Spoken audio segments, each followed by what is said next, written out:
Hola chicos, buenas tardes, ¿cómo están? Hola, Hola, profe. profe, buenas tardes. Buenas tardes, profe. Hola, profe, buenas tardes. Bueno, mis chicos, está haciendo un frío pero impresionante, ¿no? Esta cosa está pero asesina. Entonces yo acabo de terminar clase con el otro grupo. Voy a pedirles un minutito mientras voy como por un café o alguna cosa a la cocina caliente porque esto ya no es humano. Entonces, ¿les parece si me dan unos minuticos y ya arrancamos, muchachos? Sí, profe. Vale, profe. Listo, ya nos vemos.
Hola chicos, volví por lo menos con un agua panela caliente porque es que esto así a palo seco no se puede.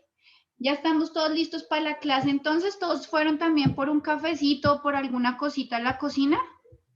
Sí, profe. Sí, ¿no? Profe, nosotros estábamos esperando nuestra guapanela. Ay, sí, pero ¿cómo se las hago llegar? Pero es que solo agua panela me da pena. Pronto un canelazo, pero es que solo agua panela, ¿qué dirán ustedes de mí? ¿Sí o no? Ah, jue madre, bueno, profe, ya que insiste. Igual además es puente, tocas aprovechar, porque de aquí a que no se vuelvan a encerrar, ay, no mentiras, no, no digamos eso. Entonces toca aprovechar por lo menos un canelazo para este frío tan horrible. Bueno, mis chicos, entonces, ya que estamos por acá todos así como con buena energía, vamos a ver qué nos depara el destino para esta semana. Entonces, déjenme un segundo, yo estoy abriendo acá su aula virtual. Si no estoy mal, nosotros ya habíamos dejado el tema, sí, ya está cargado. Voy a compartirles pantalla, chicos. Listo, entonces, la semana anterior ya había quedado cargado el tema que estamos viendo, que es el de biosíntesis de neurotransmisores. Como esos temas son tan largos, pues obviamente no alcanzamos a cubrir en una sola clase, sino que nos queda para hoy también, ¿vale? Entonces, pues con ese vamos a funcionar. Y ese es este que estamos viendo acá. ¿Listo? Entonces ustedes ya me imagino que han avanzado un montón en sus otras asignaturas, hablando de neuronas, hablando de sinapsis química, sinapsis eléctrica, bueno, un montón de cosas. Así que voy a hacer un repaso súper rápido como de qué fue lo que vimos. ¿Listo? Entonces, habíamos visto que existía una sinapsis eléctrica. ¿Quién me dice? Esta sinapsis eléctrica necesita que las células estén bien cerca una de la otra, o sea, la célula presináptica y la postsináptica tienen que estar cerca o pueden estar lejos, chicos. La eléctrica pueden estar lejos, profe, ¿no?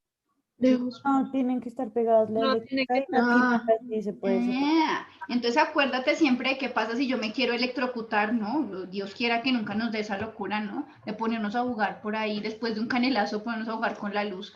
Si yo me quiero electrocutar, pues tengo que ir a tocar el enchufe, ¿no? No puedo hacerme a 1 metro de distancia y esperar que la electricidad llegue sola. Entonces, las eléctricas necesitan estar en contacto íntimo, ¿listo? Necesitan estar muy cerquita las dos. Entonces, ¿esa funciona? Claro que funciona. Si no funcionara, no tendríamos sistema nervioso. Pero entonces no es la única. También tenemos la sinapsis química, que es la que vamos a ver conmigo, por supuesto.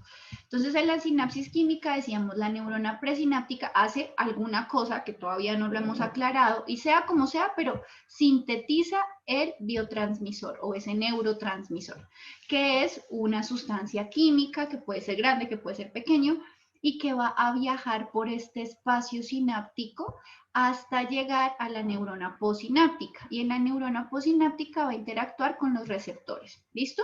Digamos que esa era como la historia resumida. Entonces, la presináptica hace el neurotransmisor, lo secreta al espacio sináptico, viaja hasta los receptores y hace alguna cosa. Bueno. Entonces luego ya vimos algo y dijimos, ojo, esto es de cuidado porque es que resulta que esta es pregunta fija de parcial y es saber cómo se da el orden de la secreción del neurotransmisor, la acción del neurotransmisor y finalmente como el lavado o el, digamos, como el hecho de detener la acción de ese neurotransmisor. Entonces decíamos, viene un potencial de acción, ¿cierto? Tenemos un potencial de acción que viene porque, yo qué sé, la dendrita por acá sintió algo, entonces empezó a moverse el potencial de acción, viajó por todo el axón, entonces el potencial de acción viene viajando por el axón, llega hasta el terminal, hacia la parte final del axón. ¿Y qué va a suceder entonces? El neurotransmisor ya está sintetizado, está dentro de unas vesículas, que estas vesículas lo están ahí almacenando, lo están guardando, esperando el momento propicio para dejarlo salir, ¿verdad? Entonces, esas vesículas que están llenitas, están cargadas de ese neurotransmisor, van a estar acá en el axón. Y resulta que cuando viene ese potencial de acción va a generar la apertura de estos canales de calcio. Entonces, estos canales de calcio resulta que van a ser sensibles al voltaje. Entonces, cuando hay ese cambio del voltaje, se abren esos canales de calcio y al abrirse los canales de calcio van a permitir la entrada del calcio, valga la redundancia, por supuesto. Entonces, ese calcio que va ingresando va a cumplir una función muy importante y es que va a permitir que la membrana de estas vesículas se fusione con la membrana celular de la neurona. Entonces, en el momento en el que se fusionan, se va a producir la exocitosis del neurotransmisor. Entonces, el potencial de acción hace que se abra el canal de calcio. La entrada de calcio genera que se fusione la membrana de la vesícula con la membrana de la célula. Y en ese momento se empieza a generar el proceso de exocitosis, que es la salida del neurotransmisor hacia el espacio sináptico. ¿Listo? Ese neurotransmisor que ya está en el espacio sináptico, entonces se viaja, digamos, se difunde hacia los receptores en donde van a tener su acción. Entonces, en esos receptores dijimos que, ojo, hay varios tipos de receptores, ¿no? Ahorita los recordamos rápidamente.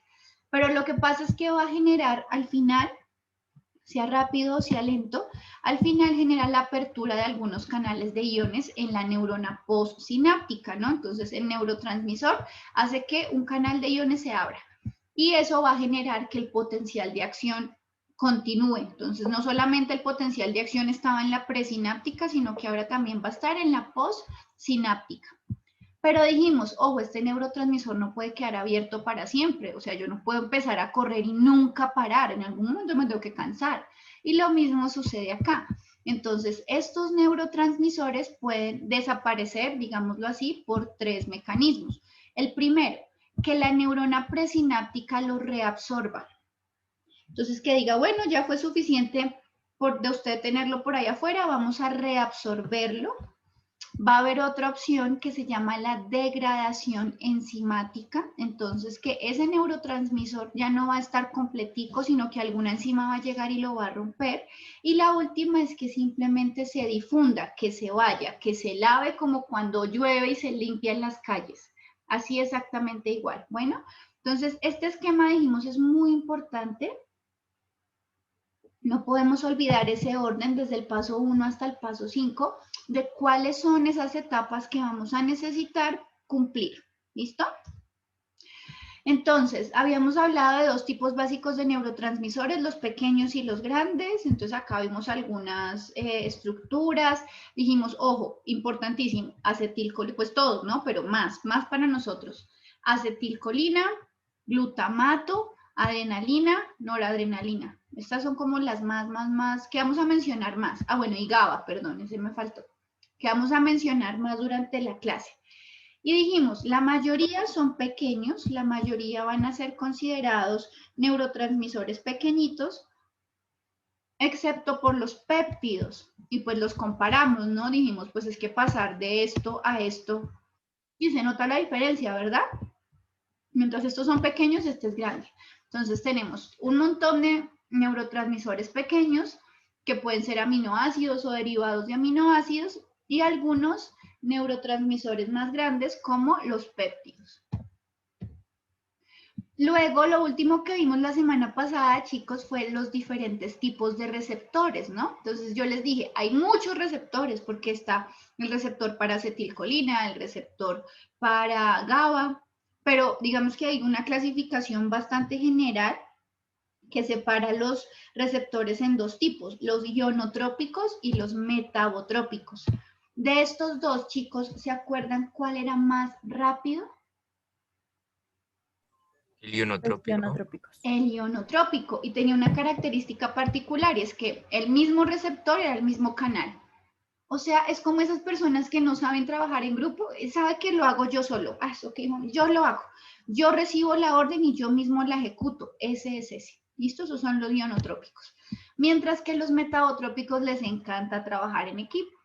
Entonces, el receptor va a recibir la señal o va a modificarse por la acción de ese neurotransmisor y va a generar toda una cadena de modificaciones. Entonces, primero está la proteína G, luego va a pasar entonces otra proteína, acá tenemos ATP, bla, bla, bla. Tenemos todo un diferente grupo de actores que van a actuar de forma consensuada para generar al final, ¿qué? Pues que al final sí se abre un canal de iones. O sea, finalmente sí es un tema de un canal de iones, pero ya no soy yo solo, sino que necesito que todo un grupo esté trabajando al unísono. Entonces, estos metabotrópicos suelen ser más lentos y generalmente van a incluir a la proteína G. ¿Listo? Para iniciar toda esa cascada de respuesta.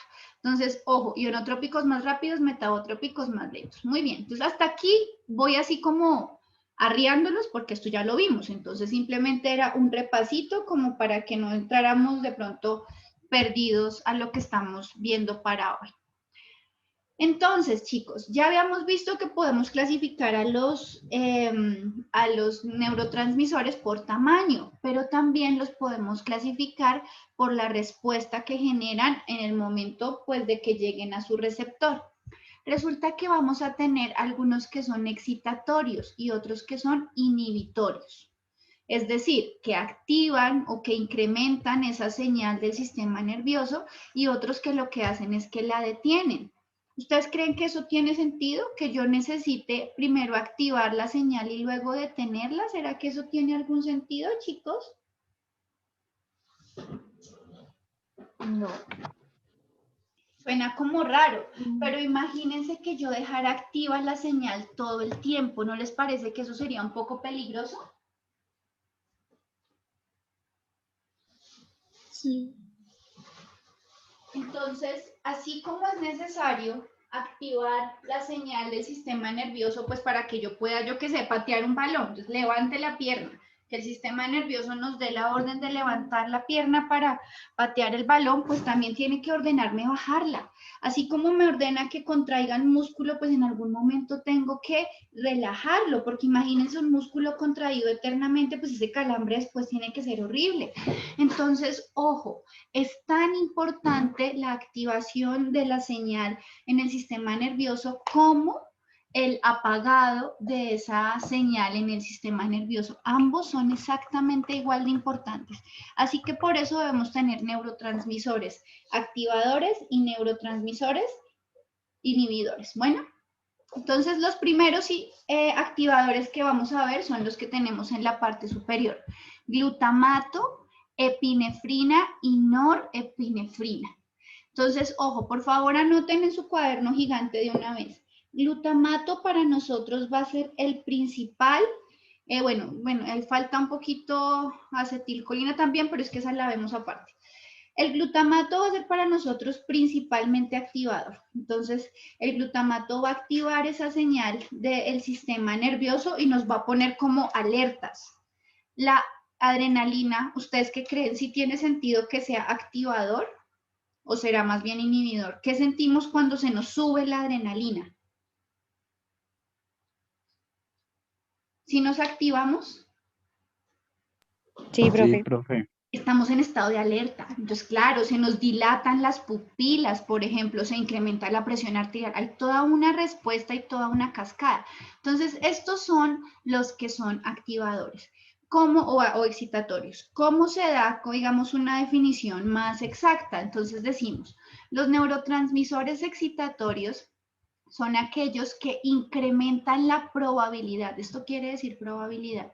Entonces, incrementan la probabilidad de que una neurona genere un potencial de acción. Entonces, aguas abajo, es decir, de las neuronas, de donde estoy para abajo, es mucho más probable que haya un mayor potencial de acción porque tengo glutamato, adrenalina o noradrenalina. ¿Listo? Estos son excitatorios. Pero así como tenemos excitatorios, también tenemos los inhibitorios. Entonces, la definición, digamos, estricta dice que disminuye la probabilidad de que una neurona esté activa, de que una neurona vaya a dejar pasar un potencial de acción. Y acá el más importante para nosotros va a ser GABA. Entonces, así como glutamato va a ser el principal activador, para nosotros GABA va a ser el principal inhibidor. Y miren que se parecen. Yo les había dicho la semana pasada que de hecho GABA es derivado de glutamato. Entonces, a una molécula que sea químicamente tan parecida, va a poder tener unas consecuencias y unos resultados muy diferentes. En algún momento puede activar mi sistema nervioso y ponerme alerta, y en el otro puede deprimirme un poco, calmarme. Bueno, y ojo con esto, resulta que algunos neurotransmisores van a ser capaces de exhibir las dos actividades. Entonces van a poder ser, hoy se me antojó, bueno, van a ser como un fajardo, ¿no? Entonces hoy se me antojó ir con este, mañana se me antoja ir con el otro. Entonces hoy se me antojó ser excitatorio, mañana se me puede antojar ser inhibitorio. Cualquiera de las dos va a poder suceder. Entonces eso también debemos tenerlo en cuenta y va a depender de quién, de qué receptor esté presente. Porque el mismo neurotransmisor va a poder llegar a diferentes receptores y eso también es importante. Entonces, glutamato, principal activador, GABA, principal inhibidor. Entonces, empecemos a hablar del glutamato. Entonces, efectivamente, es el principal neurotransmisor excitatorio de esto. ¿Qué querrá decir CNS? Esa sigla está en inglés. ¿Qué quiere decir eso, chicos? Sistema nervioso central. Sistema nervioso central. Muy bien, el sistema nervioso central. Entonces resulta que el glutamato es la bobadita del principal neurotransmisor excitatorio del sistema nervioso central. Y resulta que él va a tener un papel muy importante en la regulación del crecimiento de los conos. Entonces acuérdense que esos conos son la extensión de una neurona que va a buscar una sinapsis, o sea, es como la patica que va creciendo desde la neurona para acercarse a las vecinas y en general poder formar una sinapsis. ¿Listo? Entonces el glutamato va a ser muy importante durante las etapas de desarrollo cerebral. Revísenlo, por ejemplo, cuando estén hablando con la doctora Beatriz de la parte de embriología. El papel que va a tener el glutamato dentro del desarrollo cerebral es muy importante. Resulta que también tiene funciones cognitivas, entonces no solamente nos va a ayudar al aprendizaje, sino que nos ayuda a tener buena memoria. Entonces, si ustedes me dicen, profe, es que a mí no se me queda nada en lo que yo veo en anatomía, yo leo esas guías y no, ¿qué tal que ustedes tengan una deficiencia de glutamato? ¿Será? ¿Deficiencia de glutamato o exceso de Facebook e Instagram y TikTok y todas esas cosas? Entonces, una cosa es la concentración y otra cosa sí es definitivamente que el proceso de aprendizaje de forma fisiológica pues tiene mucho que ver con que las neuronas estén bien y con que haya una correcta comunicación neuronal. Entonces ahí el glutamato tiene una función muy importante. Si yo tengo deficiencias de neurotransmisores, lo más normal es que tenga deficiencias de aprendizaje, es lógico, ¿listo?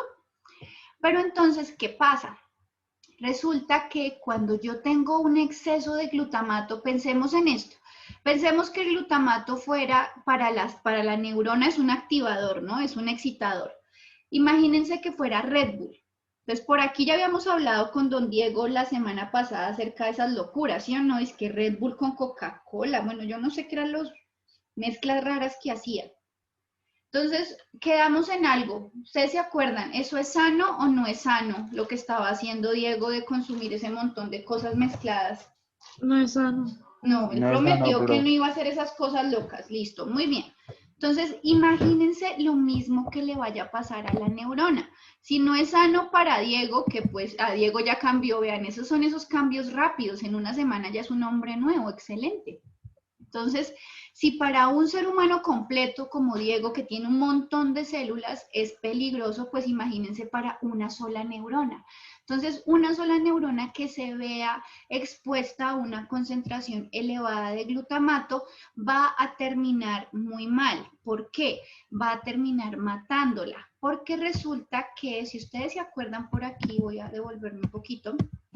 Habíamos dicho que cuando la célula, digamos que estaba bajo el proceso de activación, o sea, cuando la célula estaba despierta, entonces ella todo el tiempo iba a mantener los canales de calcio abiertos, ¿se acuerdan?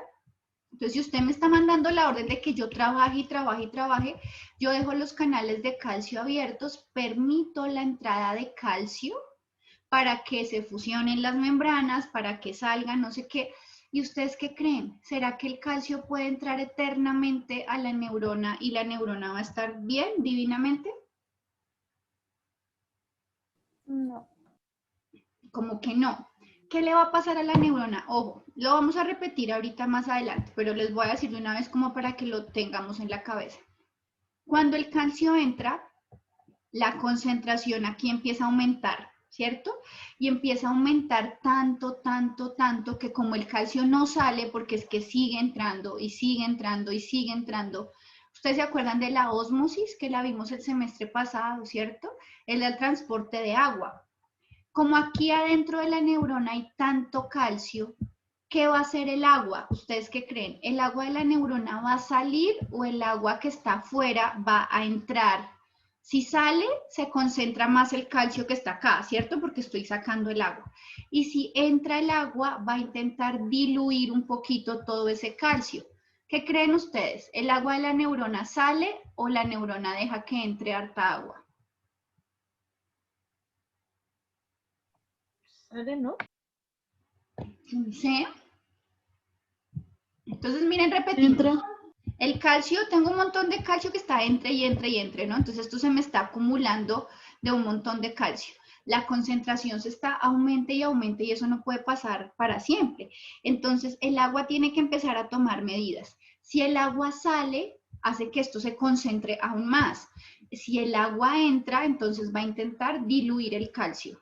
Un poquito más claro, ¿qué va a hacer el agua entonces?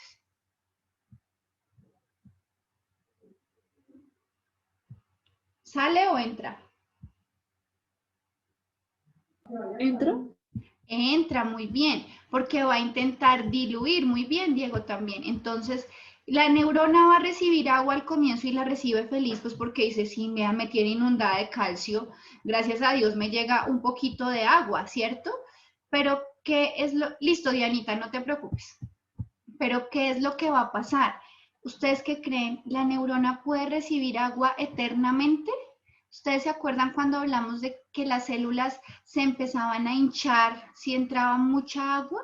¿Qué le pasa a la célula cuando se hincha y se hincha y se hincha porque le entra mucha agua? ¿Puede sobrevivir o no? No, profe. No. Hace una cosa que se llama lisis celular. ¿Estamos de acuerdo? Se explota. Muy bien. Entonces miren que bueno es culantro, pero no tanto, como dicen las abuelitas. Entonces, una excesiva concentración de glutamato va a terminar matando las neuronas, porque entra una cantidad extrema de calcio para intentar diluir esa cantidad extrema de calcio, entonces entra una cantidad extrema de agua y lo que va a terminar pasando es que la célula se revienta. Va a ser lisis celular. Entonces, tenemos que garantizar que haya glutamato, pero no que haya en exceso. Y va a tener una función muy importante para nosotros, los animales, que va a ser un mediador rápido del dolor. ¿Listo? Entonces, el dolor es necesario, el dolor es molesto porque si nos lesionamos, pero el dolor es necesario porque nos protege. Cuando un animal le duele, el animal se aleja de esa fuente. Entonces, si el animal toca el fuego, pues se aleja porque siente el dolor y se protege de una segunda quemadura. ¿Listo? Entonces, el glutamato va a tener tanto receptores ionotrópicos como receptores metabotrópicos. Miren todos los que tenemos acá, todos estos van a ser receptores y nos va a mostrar cuál es el efecto que tiene. Entonces, por ejemplo, si yo me encuentro con un receptor ionotrópico AMPA, va a incrementar el paso de sodio y el paso de potasio. ¿Listo? Y tenemos algunos receptores metabotrópicos que también son para el glutamato, que van a ser muy importantes porque van a estar en el cerebro de los animales y van a participar en una cosa que se llama la plasticidad sináptica, la plasticidad neuronal. ¿Ya les han contado qué es esto de la plasticidad, chicos? No, profe. No, profe. La plasticidad es muy importante, es extremadamente importante y habla acerca de la flexibilidad que va a tener nuestras neuronas. Entonces, ¿qué es esto de la plasticidad neuronal? Supongamos, yo qué sé, que nos damos un golpe en la cabeza, nos caemos, lo que sea, y nos levantamos y no escuchamos bien. El oído está perfecto, pero pues sabemos que no solamente para escuchar necesitamos el órgano como tal sensorial, sino que también necesitamos pues que haya conexiones, ¿verdad? Entre el cerebro, o sea, las neuronas del cerebro y ese órgano sensorial. Imagínense que en el golpe nos pegamos tan duro que nos lastimamos la parte del cerebro que tiene las neuronas del oído, las neuronas que se encargan de la audición. Entonces, el primer día nosotros no escuchamos casi nada. Yo que sé, voy a inventar, perdimos el 90% de la capacidad auditiva, entonces solo escuchamos el 10%. ¿A ustedes alguna vez les han hecho una prueba de esas, chicos? ¿Cómo se llama? Una audiometría. ¿Alguna vez les han hecho una audiometría? Sí, profe, a mí. ¿Cómo te la hicieron, nena? ¿Cómo funciona eso? ¿Nos explicas a los demás, porfi? Primero, pues no, en la sala, pues uno se sienta, entonces lo que hacen es como ponernos audífonos, Sí. en el cual te ponen como sonidos, pero que son un poquito, pues casi no se oye, pero sí se escucha. Uh-huh. Entonces te hacen como diferentes etapas, o sea, diferentes sonidos Sí. que va aumentando. Uh-huh. Entonces, si no escuchas como los tres sonidos, es porque tienes problemas en el oído y no escuchas bien. Entonces, y si tienes como las dos pruebas bien, entonces tienes como la mitad del sonido de la audición. Muy bien, entonces es así justo como nos contó Clarita. Entonces resulta que una audiometría nos ponen en un cuarto insonorizado y nos ponen, bueno, esto está mal, es en un cuarto, exacto, es en un cuarto así donde está uno completamente encerradito y te ponen unos audífonos poderosos. Y te ponen pitos, primero por un oído, luego por el otro oído, en donde evalúan los diferentes tonos, porque ustedes saben que hay tonos agudos, hay tonos graves, bla, bla, bla. Y si uno escucha, entonces uno levanta la mano. Si no escucha, pues está feliz. El que no escucha es como el que no ve, ¿cierto? Está feliz, no tiene ningún problema. Entonces, en una audiometría nos hicieron eso y resulta que supongamos, no, Dios no quiera, solamente tengo el 10% de la capacidad auditiva. No, o sea, terrible. Resulta que eso, muy bien. Todos tenemos que hacerlo en algún momento, chicos, sobre todo si vivimos en Bogotá, porque con el ruido de los carros nosotros vamos perdiendo. Sobre todo ustedes, sí, de verdad, chicos, no utilicen audífonos en lo posible, porque si empezamos a utilizar audífonos a todo volumen, vamos dañando el oído. Y ustedes están muy chiquitos, imagínense ya los 30 y todos acá utilizando audífonos, pero de los de oír, o sea, de los que van por fuera, ¿no? Qué oso, ¿sí o no? Entonces, cuidado con eso, chicos. Cuídense mucho sus oíditos también. Entonces, supongamos que nos hicieron la audiometría y perdimos la capacidad auditiva. Estamos solo no escuchamos nada. Qué tristeza y qué incertidumbre, ¿cierto? Saber que los oídos están bien, pero que pasó algo en mi cerebro y se perdió la conexión. Con terapias y con paciencia y con mucha tranquilidad, a las 4 semanas volví a hacerme el examen y ya no estaba en el 10%, sino estaba en el 60%. Pero ¿cómo así? ¿El cerebro se arregló solo?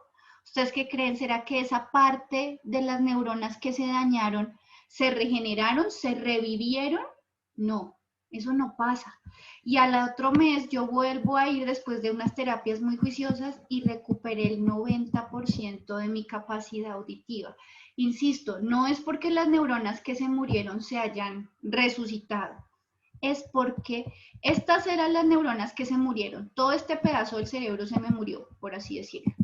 Entonces, las vecinas que estaban acá, estoy inventando, ¿no? No vayan a creer que están así juntas, ¿no?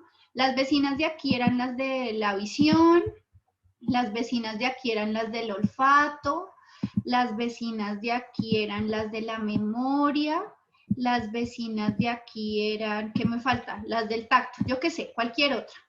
Entonces, ellas se dan cuenta que se les murieron unas compañeras y son supremamente colaboradoras.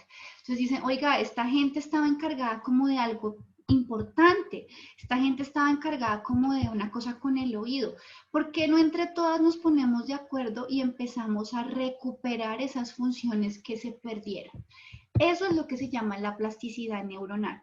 Entonces, entre las neuronas que quedan vivas, van a hacer todo lo posible por reaprender, por empezar a suplir los problemas que se generaron por la pérdida de esto. ¿Estamos de acuerdo?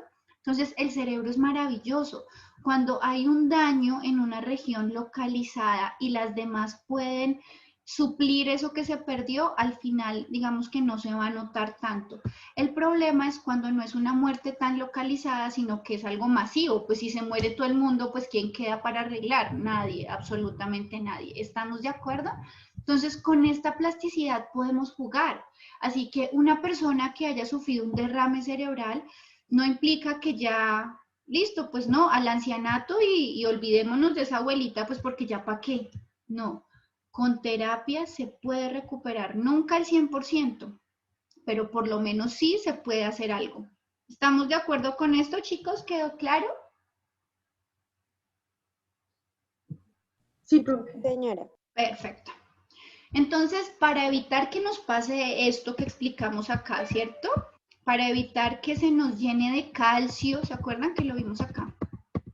Que si tengo mucho glutamato, entonces los canales de calcio permanecen abiertos, entra mucho calcio y se me va a explotar la célula porque después entra mucha agua. Para evitar eso, las células son muy inteligentes. Entonces, si a mí el exceso de glutamato me hace daño, las células han diseñado una cosa que se llama la recaptura de glutamato. Entonces, ¿cómo se hace esa recaptura? Resulta que esa recaptura va a necesitar de ATP. El hecho de que yo pueda recuperar el glutamato va a implicar gastar energía, es decir, no es un proceso así. No te preocupes, Dianita, tranquilo, tranquila, no te preocupes. Ahorita, si no entiendes este pedacito, me avisas, tranquila. Entonces, ¿qué estaba hablando yo? Ah, ya, listo. Entonces, ¿qué sucede?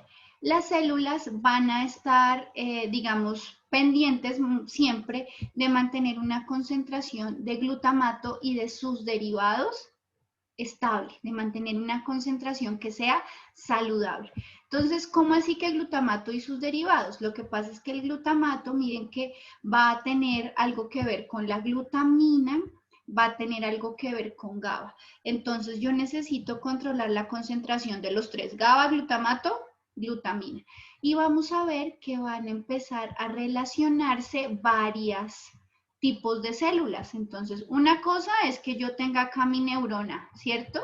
Pero cuando yo les pregunté y que cuál era la célula funcional del sistema nervioso, ustedes además de la neurona me nombraron otras células. ¿Se acuerdan cuáles eran esas otras células? Las células de glía. Muy bien, entonces aquí entran las células de glía.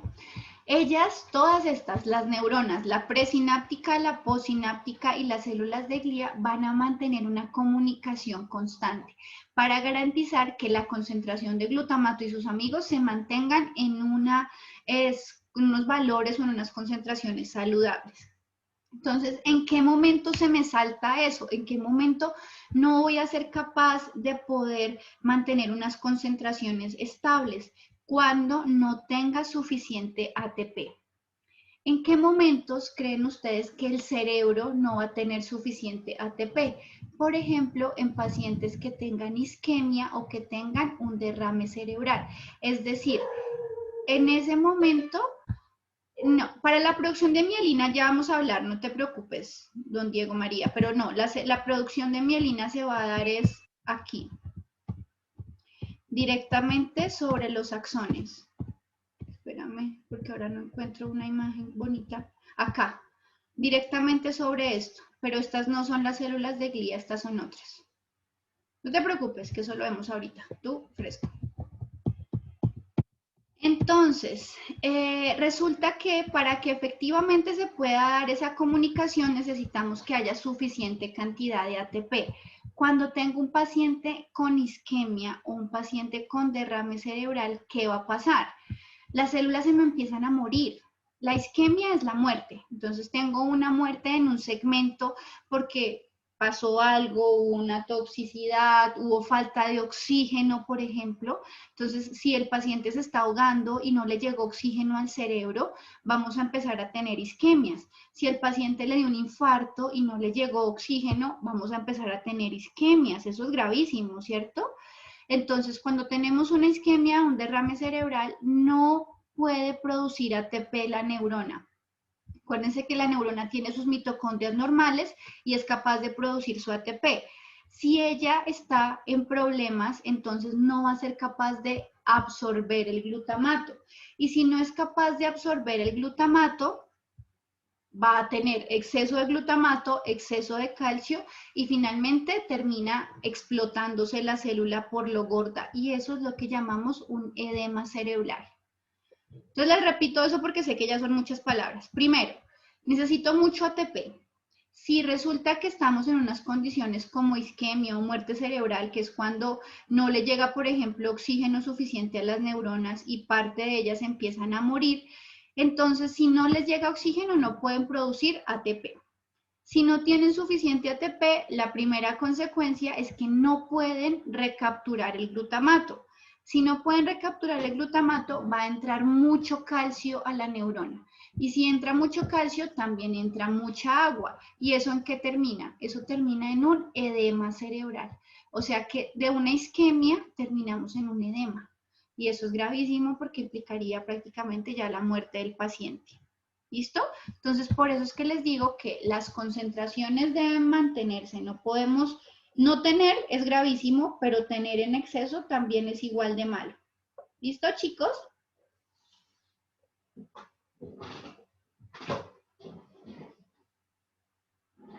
Listo, profe. Sí, Listo. profe. Perfecto. Entonces ahora hablemos de la acetilcolina, que la tenemos un poquito como descuidada, ¿no? Todavía no habíamos llegado a la acetilcolina. Entonces resulta que la acetilcolina es muy importante para nosotros porque resulta que fue el primer neurotransmisor en ser identificado. Ese neurotransmisor fue identificado en ranas. Entonces hicieron experimentos por ahí, obviamente nunca empezaron a hacer experimentos con humanos, pero empezaron en ranas y ahí se dieron cuenta que efectivamente existían esas sustancias químicas que permitían comunicación entre una y otra célula. Este señor también va a tener funciones excitatorias normalmente y va a tener una gran cantidad de funciones diferentes, entonces ya vamos a verlas un poquito. Vamos a encontrarlo en donde, tanto en el sistema nervioso simpático como el parasimpático, también en las uniones neuromusculares, porque resulta que ustedes ya me lo mencionaron en el corte pasado cuando estábamos hablando de locomotor. Ustedes ya me decían, profe, es que la acetilcolina llega y entonces se activa la contracción muscular. La acetilcolina efectivamente va a estar acá en esas uniones neuromusculares. Dentro del sistema nervioso central también va a estar ubicado como un neurotransmisor muy importante y lo vamos a encontrar en diferentes ubicaciones en el cerebro. ¿Cuáles van a ser esas funciones? Va a estar relacionado con lo mismo, la conducción del dolor. Entonces, si a mí me duele algo es porque hay una llamada que se está haciendo a través de la acetilcolina. Vamos a tener también una función neuroendocrina y también va a tener mucho que ver con la regulación de los ciclos de sueño. ¿Listo? Entonces, ustedes, por ejemplo, han escuchado hablar, ¿qué es eso del jet lag, chicos?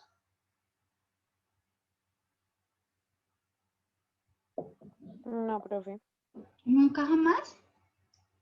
No, profe. Es que ahorita estamos en pandemia, entonces no es divertido hablar de eso porque estamos encerrados, pero resulta, pasa y acontece que cuando abran los aeropuertos de todo lado, cuando tengamos otra vez plata para viajar, pues estamos que nos viajamos. Entonces supongan que yo me quiero ir, yo qué sé, un lugar así bien lejos, a Sydney, Australia.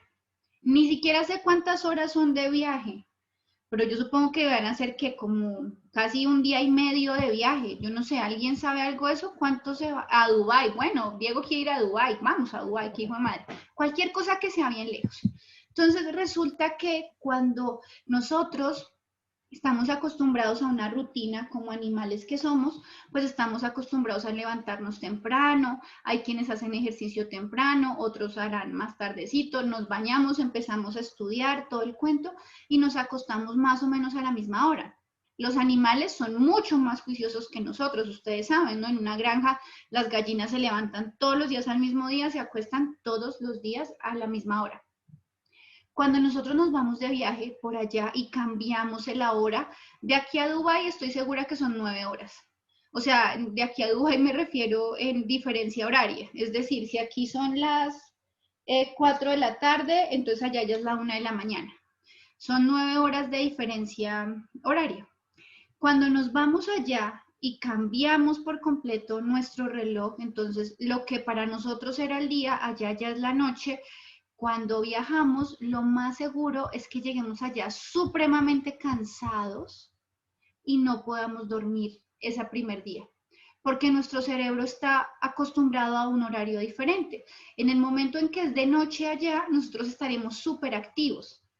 Y en el momento en el que sea de día, vamos a estar súper agotados y nos vamos a quedar dormidos en cualquier silla, en cualquier bus. Eso es el jet lag. Y nos pasa normalmente cuando tenemos esos viajes así a lugares que tienen un cambio de horario radical. Ese jet lag se debe a un desbalance en acetilcolina cuando hacemos esos viajes. ¿Por qué? Porque, por ejemplo, somos sensibles a la luz. Entonces pensamos que está de día, pero nuestro cerebro no coordina. Todo eso es importante para la regulación de los ciclos de sueño. Y eso es lo que vamos aprendiendo cuando somos niños, por ejemplo, y nos van enseñando. Si ustedes tienen hermanitos pequeños, por ejemplo, habrán escuchado eso. Cuando ya llegue la hora de dormir, para que el niño se vaya adaptando, hay que ponerle una luz tenue y hay que empezar a hablar más bajito para que él vaya entendiendo que es un ciclo de sueño. ¿Listo? Entonces esto es muy importante, todo esto, no es solamente el hecho de patear un balón, es el hecho de hacer el aprendizaje, el hecho de tener memoria, de tener conducción del dolor, de manejar los ciclos de sueño, todo va a estar mediado por neurotransmisores. Luego entonces veníamos a GABA, entonces a ver, ¿quién se acuerda? ¿GABA es excitatorio o GABA es inhibitorio, chicos? Inhibitorio. Inhibitorio. Muy bien, dijimos, era el primer inhibitorio, súper importante, listo, primer puesto en inhibición, muy bien. Efectivamente es el principal inhibidor del sistema nervioso central. Y resulta que entonces ahí vamos a tener unos receptores que son ionotrópicos, entonces acuérdense, son súper rápidos. Y ellos van a permitir la entrada de iones cloro, entonces acá tenemos GABA A y GABA C. Ambos son ionotrópicos y permiten la entrada de cloro. ¿Por qué vamos a permitir la entrada de un ion negativo? Para inhibir el potencial de acción, para evitar que el potencial de acción vaya siguiendo a la próxima neurona. Mientras que GABA B ya no va a ser ningún ionotrópico, sino que va a ser un metabotrópico. Y lo que él va a hacer es disminuir las concentraciones de AMP cíclico para aumentar la salida de potasio. Entonces miren que ambos casos, ya sea porque entre un ion negativo o porque salga un ion positivo, pues lo que vamos a hacer es detener el potencial de acción. Recuerden que los inhibitorios lo que quieren es que el potencial de acción no continúe a la siguiente neurona. Entonces, ¿qué pasa? ¿Ustedes han escuchado hablar de la toxina tetánica? Yo creo que todos ustedes están vacunados, ¿cierto? Pero ¿alguien aquí sabe entonces qué es la toxina tetánica? Ya nos vacunaron, pero como que a veces ni preguntamos qué nos están poniendo. ¿Qué es eso, chicos? Profe, pues lo que yo tengo entendido es que es para alguna cortadura, infección, también mordidas, lo que tengo entendido. Ok. Entonces, bueno, vamos a explicar eso con calma. Resulta que hay una bacteria y ella es la que produce esa toxina. Los bichitos que tengamos nosotros, ya sea una bacteria o también los hongos, ellos, así como cualquier otra célula, van a consumir cosas y van a producir otras cosas. Entonces, digamos que aquí tengo una feliz bacteria, lo más de linda ella. esta bacteria está viviendo por ahí encima de una puntillita, está lo más de feliz. Y a mí me han dicho 1000 veces que no camine descalza, pero como a mí me encanta el peligro, entonces yo voy por la finca caminando descalza, porque eso, ¿qué le va a pasar a uno? Entonces la bacteria estaba feliz creciendo en la puntilla y yo me enterré la puntilla. En el momento en que me corté, entonces esta bacteria entró a mi cuerpo. Puede ser, o puede ser que la bacteria ni siquiera entre, pero resulta que sobre la puntilla, bueno, digamos que no era puntilla, sino tornillo, sobre el tornillo ya está la toxina. Entonces la toxina es una sustancia química que está por aquí. ¿Listo? Esa es la toxina tetánica. Cuando esa toxina tetánica entra a mi cuerpo, genera una, digamos, consecuencia inmediata, y es que inhibe la liberación de GABA y de glicina. Si yo inhibo la liberación de GABA, vamos a ver qué pasa. ¿Qué le pasa al sistema nervioso central? ¿Qué creen ustedes? Si yo inhibo la liberación de GABA, ¿cómo va a quedar el sistema nervioso central? ¿Activado, excitado o va a quedar inhibido? Activado. Muy bien. Lo que sucede, acuérdense que GABA inhibe. Y si yo ya no puedo liberar GABA, si estoy inhibiendo GABA, entonces, ¿qué voy a generar? Voy a tener un sistema nervioso central que va a estar sobreexcitado. Y eso pues, uno dice, no, pues chévere porque puede correr harto, va a estar despierto, nunca le va a dar sueño, puede estudiar. No, eso no es lo que va a pasar. Lo que va a pasar es que el animal va a empezar a experimentar unos espasmos tetánicos terribles. Eso es lo que conocemos como el estado de tetania. Las personas y los animales se pueden morir por tétano, chicos. Y es una cosa para la que tenemos vacuna. Pero desafortunadamente, ustedes han visto que sigue creciendo esa fama y ese movimiento antivacunas en el mundo, y ya hemos vuelto a presentar casos de humanos en cuidados intensivos por espasmos tetánicos. ¿Por qué? Porque se rehúsan a aceptar las vacunas. Entonces, ¿qué va a pasar? Yo creo que, espérenme un segundo, yo creo que yo tenía un video de eso, pero no está acá. No, les voy a buscar el video. Espérenme un segundo a ver si lo podemos ver de una vez. ¿De dónde tengo ese video? ¿Será que lo tengo aquí? Porque quería que vieran el video de un perro. No, pero acá no está. Bueno, yo les quedo viendo el video y se los busco. Resulta, pasa y acontece que esta sobreexposición o esta sobreexcitación va a generar que los pacientes que tienen tétano no puedan estar expuestos a la luz, no puedan estar expuestos al sonido y no puedan estar expuestos tampoco al tacto. Simplemente con que yo encienda la luz de la habitación donde ellos están, entonces van a sentir un estímulo. Y como su sistema nervioso ya está completamente sobreexcitado, está demasiado activo, en el momento en que yo encienda la luz, ellos van a empezar a temblar y van a empezar a tener estos espasmos. Y no es simplemente como un ticito, sino pues es estas cosas tan terribles que ustedes están viendo.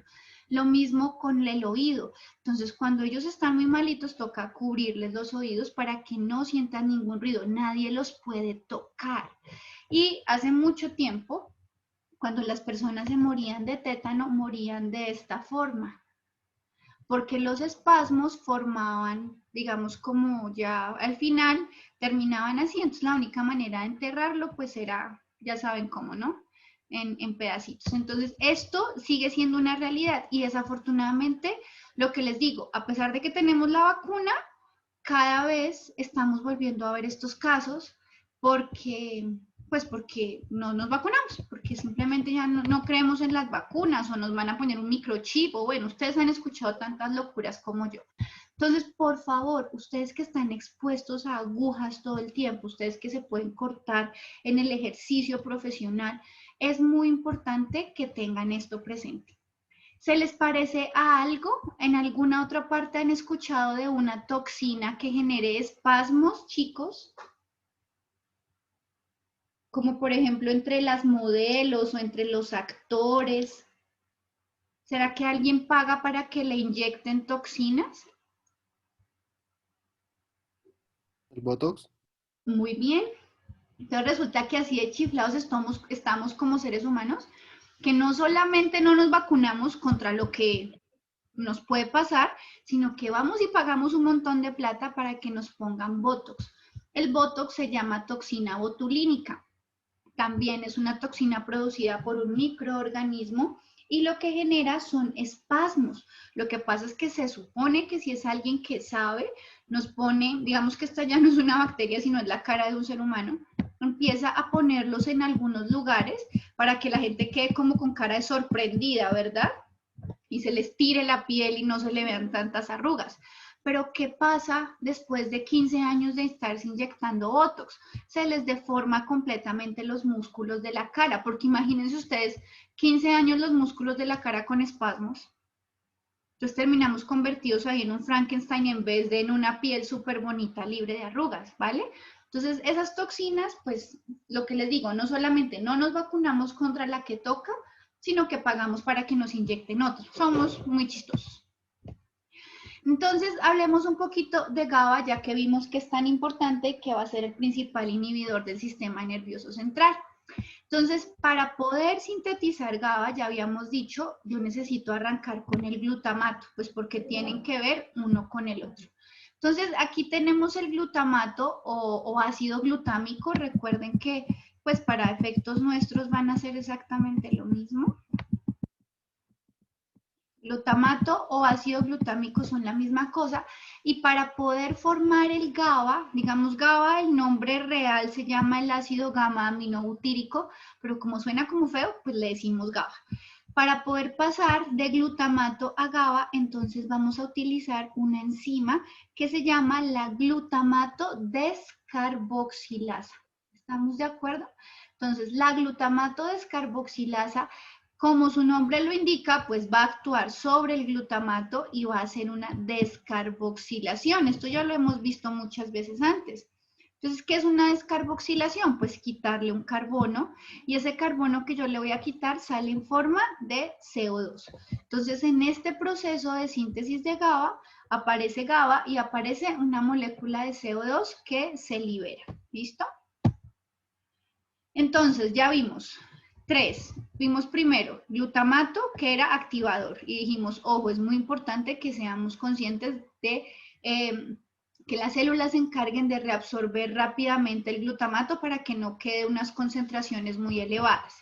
Luego vimos acetilcolina, que también va a ser un activador y que vimos que tiene funciones supremamente importantes para el movimiento motor y para la regulación de los ciclos de sueño, para conductor del dolor, en fin. Luego vimos GABA, que aprendimos que era básicamente el más importante inhibidor del sistema nervioso central y que se va a ver afectado cuando entra la toxina tetánica a nuestro cuerpo, y que por eso siempre debemos estar vacunados, y que se sintetiza a partir del glutamato. Ahora vamos a ver una cosa que se llama la glicina. Entonces, la glicina también va a ser un inhibidor, pero en este caso va a ser un inhibidor de la espina. ¿Listo?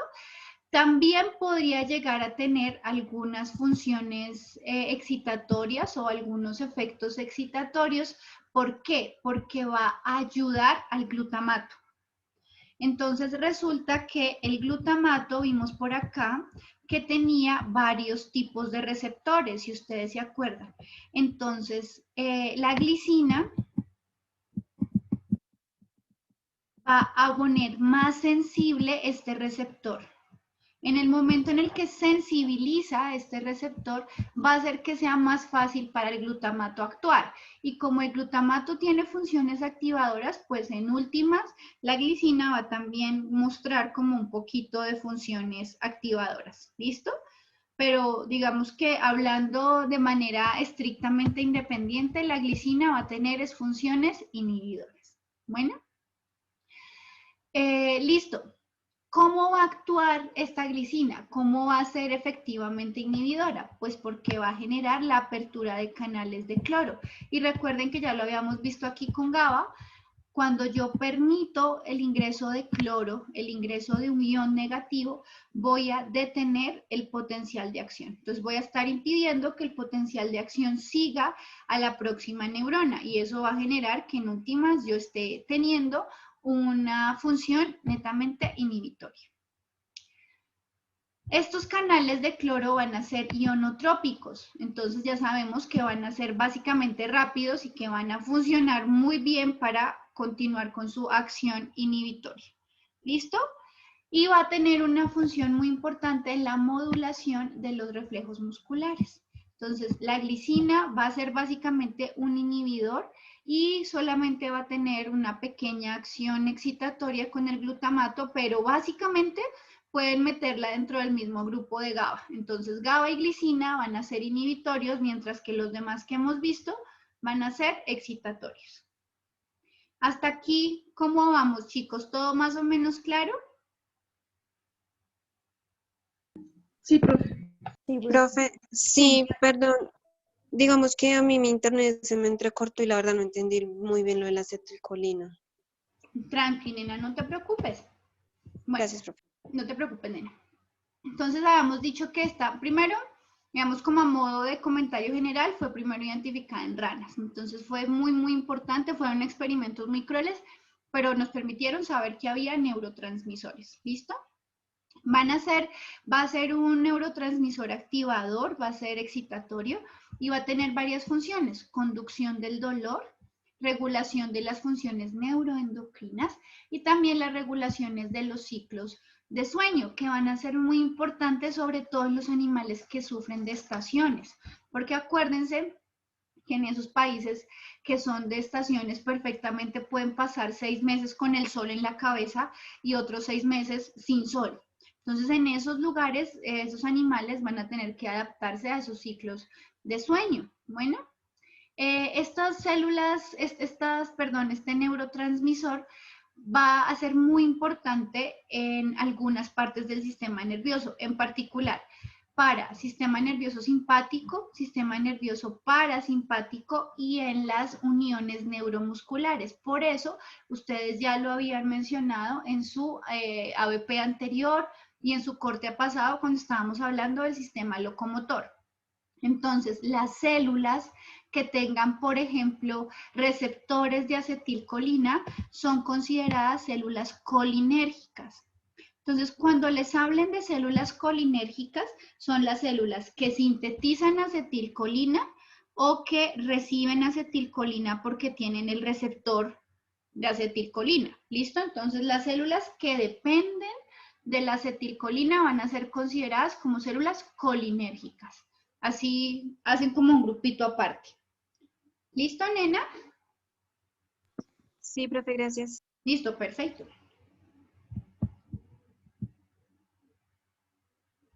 Dale, listo, Catalina, gracias. Ahorita cuando esté llamando a lista, porfa, si quieres, ¿me acuerdas, porfa, por si acaso? Gracias, nena, por si a mí se me olvida.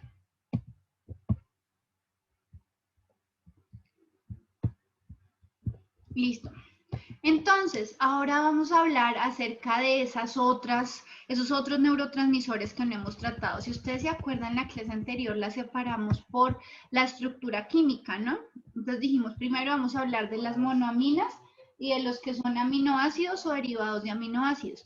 Pero había una clasificación como aparte, que eran las catecolaminas, donde está la dopamina, la adrenalina y la noradrenalina. Entonces vamos a hablar rápidamente un poquitito de lo que serían esas catecolaminas. Resulta que tanto la adrenalina como la noradrenalina van a tener dos clases de receptores. Tenemos unos receptores alfa y vamos a tener unos receptores beta. Están más o menos relacionados con uno cada uno. Entonces los alfa van a ir básicamente para la noradrenalina, mientras que los beta van a relacionarse más con la adrenalina. No quiere decir que sean exclusivos, ¿no? O sea, van a relacionarse más, pero pues si llega al otro, pues también pueden recibir al otro. Y vamos a tener también a la dopamina, que es otra catecolamina importante para nosotros, y ella va a tener dos receptores, el receptor de 1 y el receptor de 2. ¿Qué se ha encontrado? Por ejemplo, el receptor D2 va a tener una función importante en patologías como la esquizofrenia. Entonces, cuando se estudia el cerebro, se encuentra que esas enfermedades psiquiátricas, por ejemplo, pueden tener un nacimiento, pueden tener una razón, pueden tener un sustento netamente físico, que no es que me haya pasado un trauma o algo así, sino que efectivamente va a tener un origen, pues, fisiológico. Bueno. Entonces, todos estos, independientemente de si son alfa, beta, D1, D2, absolutamente todos los de las cotecolaminas van a ser receptores metabotrópicos. Entonces, cuando decimos que son más lentos que en los ionotrópicos, pues no quiere decir que se demoren una semana en actuar. No, porque vemos que cuando se nos sube la adrenalina, pues igual nos activamos y es rápido, pero va a ser un poco más lento igual que si fuera un ionotrópico. Y aquí vamos a ver en dónde, por ejemplo, tenemos estos receptores. Entonces, ¿en dónde va a actuar la adrenalina? Miren, acuérdense que los receptores beta eran los receptores de adrenalina. ¿En dónde actúa la adrenalina? Miren, chicos. Corazón, vasos sanguíneos, bueno, acá me equivoqué, vasos sanguíneos de músculo estriado, bronquios y tejido adiposo. Dime. No. Chicos, tengo un micrófono abierto por ahí, ¿me ayudan? Por fin, gracias. Entonces, miren que ahí entendemos por qué inmediatamente se nos va a subir, por ejemplo, la presión arterial, la frecuencia cardíaca, en el momento en el que se nos da un subidón de adrenalina, ¿listo? Si han visto, por ejemplo, cuando hay un infarto, que le inyectan a la persona algo en el corazón, ¿qué le inyectan, chicos? Adrenalina, ¿no? Exactamente, entonces es para intentar reactivar, porque efectivamente es un músculo, es una célula muscular que va a tener receptores para adrenalina y que pues intentamos que vuelva a moverse. ¿Estamos de acuerdo? Para la noradrenalina va a tener receptores en las arteriolas sistémicas y en otras células pues del sistema nervioso, en las células presinápticas. ¿Listo? Habíamos hablado un poquito de este óxido nítrico. Habíamos dicho que era raro, ¿no? Pues tener, imagínense, un gas que se convierta en un neurotransmisor, ¿cómo así? Entonces resulta que sí, a pesar de que sea un gas, está en nuestro cuerpo, así como nosotros tenemos oxígeno y dióxido de carbono disuelto por ahí en la sangre, lo mismo va a pasar con el óxido nítrico. Es un gas que va a ser producido por el endotelio y que va a moverse a través de los vasos sanguíneos y va a generar algo muy importante y es la relajación del músculo y la relajación de los vasos sanguíneos. ¿Estamos de acuerdo? Entonces, estos señores, este óxido nítrico va a ser muy, muy, muy importante para generar esa relajación vascular. ¿Estamos de acuerdo? Y esa relajación muscular, es decir, nos va a generar una vasodilatación. Esa es la principal función que va a tener para nosotros como neurotransmisor, va a terminar generando una vasodilatación, pero pues ya habíamos visto que también estaba formaba adhesión de plaquetas y que estaba involucrado también en la respuesta inflamatoria. ¿Listo? Entonces, ese a pesar de ser extraño, a pesar de ser un gas, va a seguir teniendo funciones dentro de los neurotransmisores. ¿Listo? Y ahora vamos a ir a los grandes. Acuérdense que teníamos por acá hace un montón de tiempo, habíamos visto estos grandotes, que eran esos péptidos. Entonces tenemos una sustancia P y tenemos un neuropéptido Y. Vamos a ver un poquito de esas funciones. Ya en la próxima clase nos dedicamos solo a síntesis, chicos. Solo a ver las diferencias entre cada una de las síntesis de estos y nos centramos sobre todo en acetilcolina, que es tal vez, bueno, acetilcolina, glutamato, que son de los más relevantes en términos de síntesis. Entonces, esta sustancia P, que hace parte de los grandes, ¿no? Va a estar compuesta por 11 aminoácidos, entonces tampoco es que sea gigantesco, pero sí es más grandecito que los otros que ya hemos visto, ¿no? Porque pues los otros eran acetilcolina, por ejemplo, súper pequeñito. Entonces este va a tener una mediación en el dolor lento.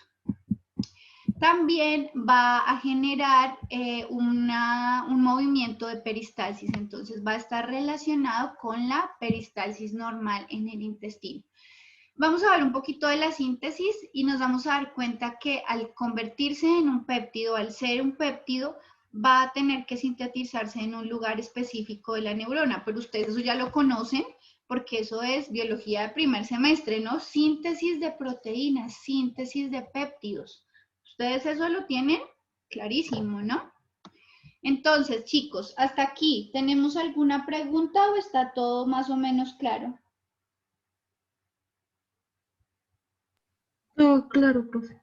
Ah, bueno, mis chicos, espérenme que yo quería revisar qué tenemos en Moodle. Esta ya dijimos que estaba cargada, ¿sí? Sí, esta sí ya está cargada. Esperen un segundo que no sé por qué dejé de compartir.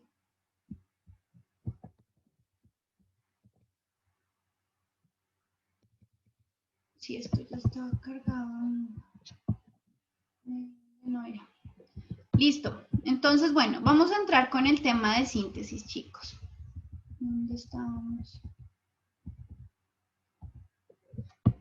Listo. Vamos a ver las diferencias que hay en síntesis.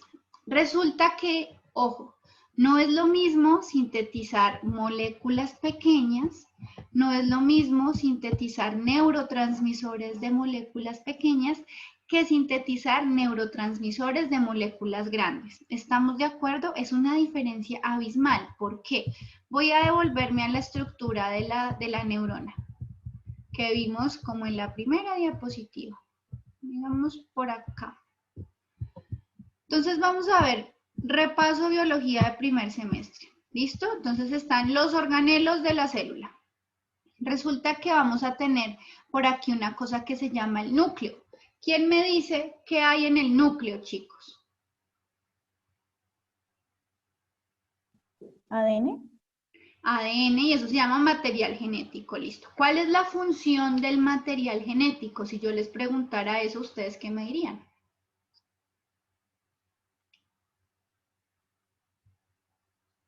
Transcribirse como en ARN y sintetizarse como en, pues, aminoácidos y formar proteínas. Bueno, entonces eso es algo que sucede, pero que esa sea la función del ADN, no creo.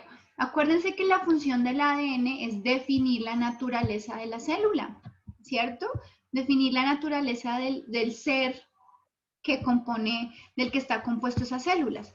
Entonces, si yo voy a tener los ojos verdes, pues eso tiene que estar en mi ADN. Si yo voy a tener el pelo negro, eso tiene que estar en mi ADN. Si yo voy a ser hombre o mujer, eso tiene que estar en mi ADN. Entonces, es definir toda la naturaleza fenotípica del animal. Y parte de esas definiciones, como bien lo dijo Karen, es transcribir ese material, ese código genético y convertirlo en proteínas, hacer la síntesis de proteínas. ¿Alguien se acuerda cuáles son los organelos, chicos, que están involucrados en la síntesis de proteínas? Listo, en el núcleo está el ADN, pero ¿qué hago con ese ADN? ¿Lo envío a otro organelo? ¿Qué hago? Profe, no me acuerdo muy bien, pero creo que tiene que ver también los ribosomas. ¿Ah?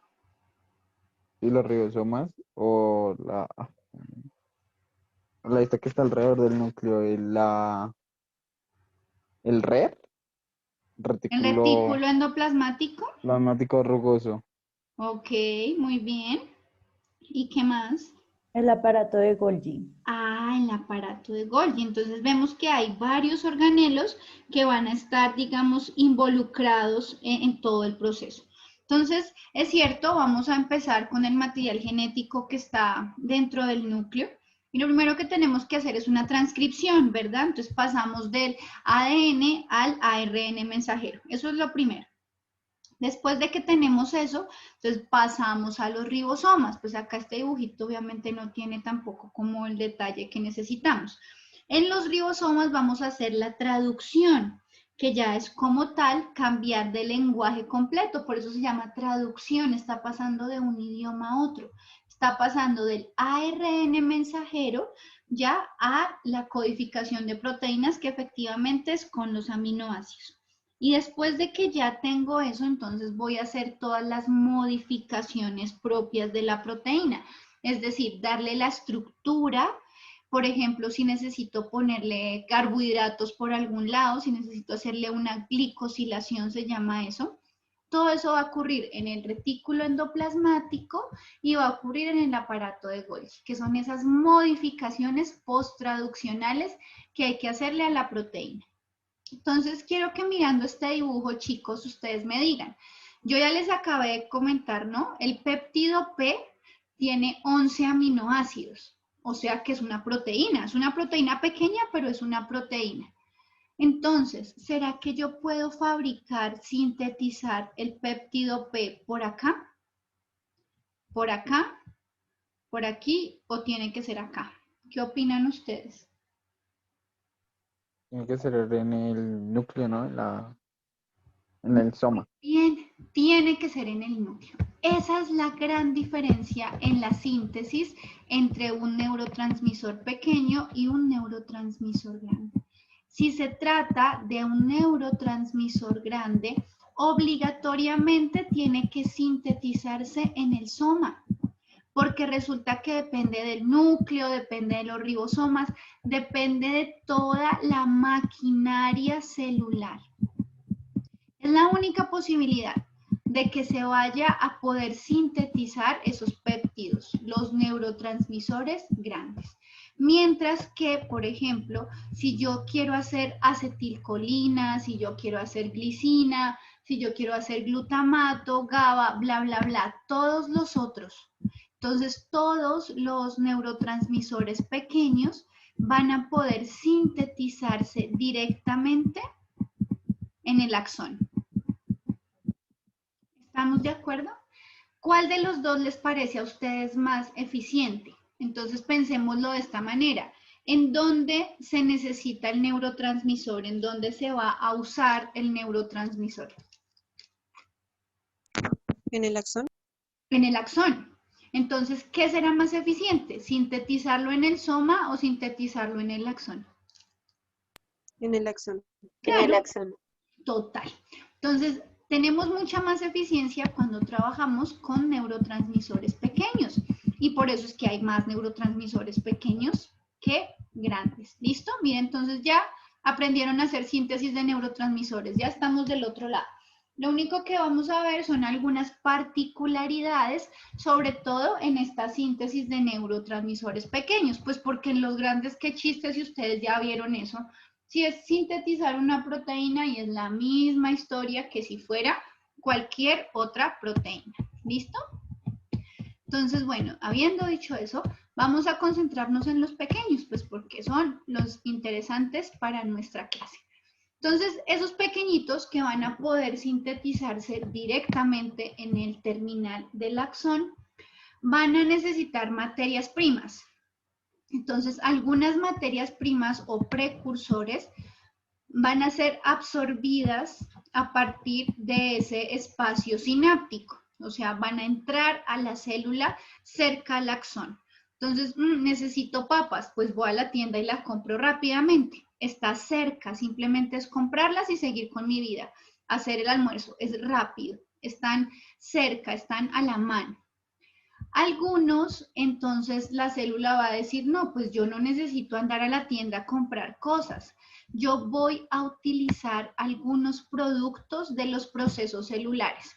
Entonces es como cuando la mamá empieza a decirnos, bueno, resulta que yo quiero poner en mi casa un montón de matas para no tener que estar saliendo a la tienda a comprar aguacate o para no estar saliendo a comprar tomates. Entonces voy a tener en mi propia casa mi propio cultivo de tomates y de aguas aromáticas. Eso mismo sucede acá. Entonces son esas materias primas que la célula las va a producir dentro de su interior y que van a estar disponibles rápidamente para poder convertirse en neurotransmisores pequeños. ¿Listo?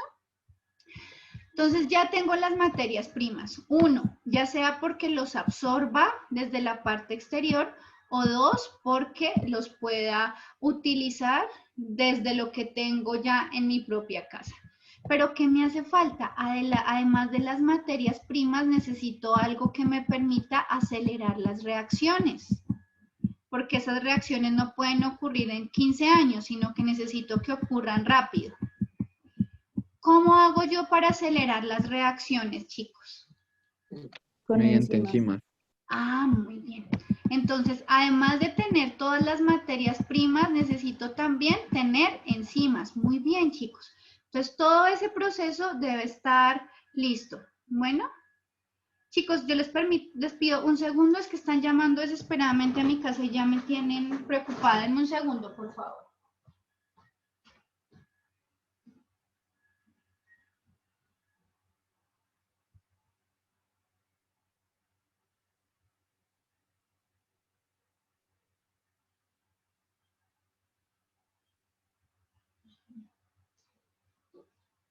Bueno, no, mientras me demoré en pensarlo, ya habían colgado. Espero que no sea nada grave y que tampoco sigan insistiendo tanto. Bueno, entonces, chicos, vamos a necesitar tanto las materias primas o que vienen de afuera o que las tengo yo misma y esas enzimas para poder acelerarlas. Muy bien. ¿Las enzimas de dónde vienen, chicos? ¿Las enzimas qué son? ¿Son proteínas, son carbohidratos, son lípidos? Proteínas. Son proteínas, entonces las enzimas, y ni modo, las enzimas pues me toca hacerlas en el soma, porque ¿dónde más? Esas sí tienen que venir del soma, sí o sí. Entonces vamos a ver el primer ejemplo de la síntesis de un neurotransmisor pequeño, que va a ser la síntesis de acetilcolina. Bueno, entonces, ¿qué nos va a suceder acá? Ojo. Esta la tienen que tener supremamente clara porque esta va a ser pregunta, mejor dicho, o de examen o de sustentación. Esto siempre es absolutamente fijo. Habíamos dicho que la acetilcolina era ¿qué, chicos? ¿Era excitatoria o era inhibitoria? ¿Quién se acuerda?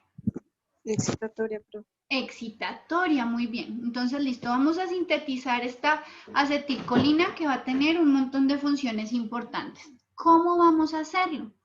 Resulta que vamos a producirla a partir de una colina que va a ser absorbida por el axón. Entonces, por aquí en alguna parte tengo colina por fuera y voy a encontrar la manera para que ingrese a la célula. ¿Listo? Entonces, esa colina es tomada desde el exterior de la neurona. Y resulta que se llama acetilcolina. Entonces, además de la colina, necesito un acetil.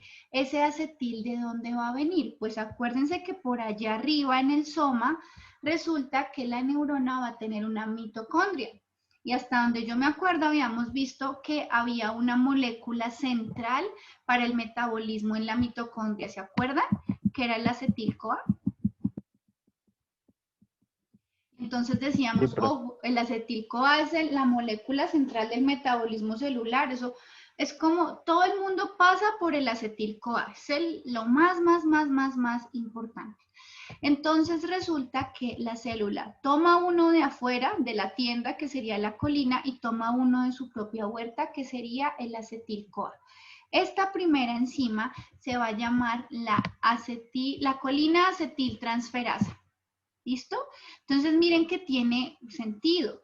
Las transferasas son las que van, valga la redundancia, a transferir un grupo de un lado a otro. Entonces dice, ah, no, esta colina no me sirve acá porque mire, dice que acetil-CoA. Yo lo que necesito es que se libere el CoA, que esta coenzima se libere y pueda regresar a la mitocondria.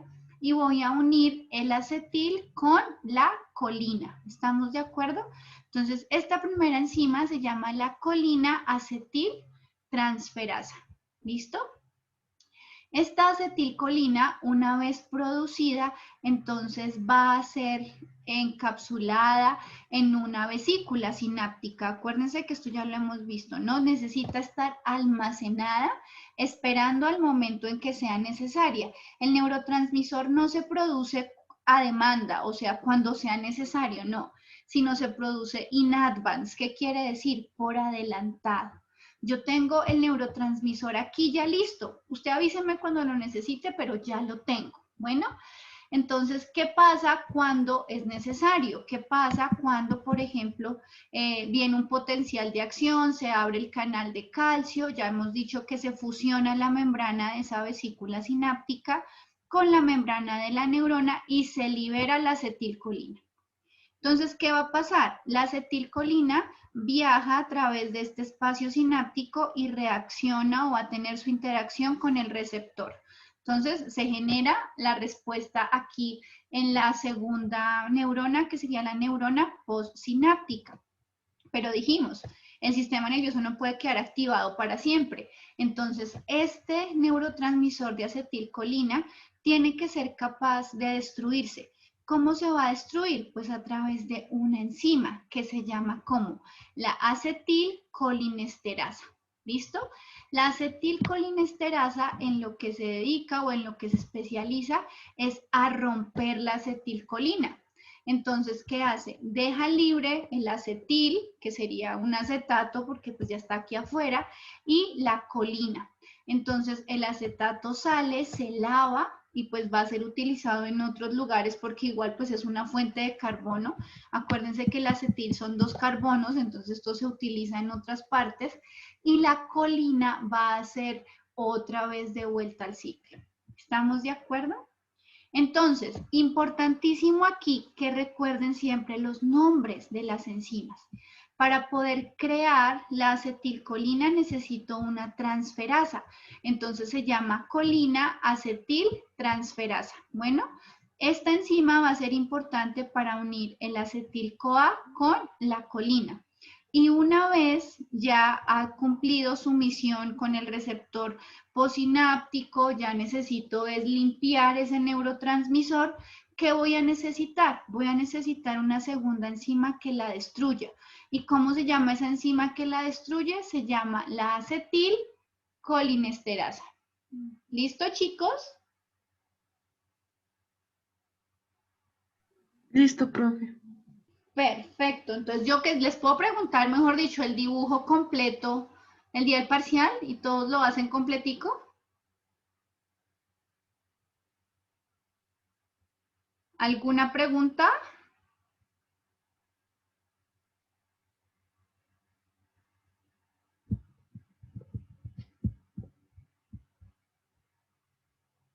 Bueno, vamos a esperar, sí, yo veré. Listo, perfecto, Dianita, muy bien. Entonces, acá tenemos el mismo dibujo, pero pues ya con un poquito más de complejidad, porque entonces necesitamos empezar a ver cómo vamos efectivamente a obtener esas sustancias que necesitamos para esta síntesis. Entonces, la colina nosotros la encontramos en la dieta de algunos de nuestros alimentos. Entonces, vamos a encontrarla en huevo. Si comemos huevo, ahí estamos consumiendo colina. En algunos tejidos de proteína animal, como por ejemplo, pues riñón o hígado. Pero pregunta, chicos, ¿ustedes comen riñón? ¿Sí les gusta eso? Sí, profe. Ni es que el olor cuando se está cocinando, no es que yo no soy capaz. ¿No les parece que huele muy feo? No, profe. Uy, no, mis respetos. Yo intento comer de todo, pero es que, pucha, eso ya para mí como que pone complejo el asunto. Por ejemplo, aquí entre nos, chicos, yo era fanática, pero número 1. O sea, a mí es que me daban un hígado encebollado y yo me enamoraba. O sea, de ese era el nivel. Pero se me arruinó la vida desde que estuve en el INVIMA un tiempo trabajando con una gente de allá. ¿Y saben por qué? Porque empezaron a analizar la cantidad de antibióticos y de toxinas que estaban quedando almacenadas en el hígado de los bovinos que vendemos en este país. Y pues ustedes más que nadie saben que a los bovinos, a los animales de producción, pues tenemos que ponerle antibiótico de vez en cuando, ¿sí o no? Y resulta que el hígado pues guarda muchas de esas toxinas y muchos de esos antibióticos. Entonces para mí esto era como el manjar de dioses.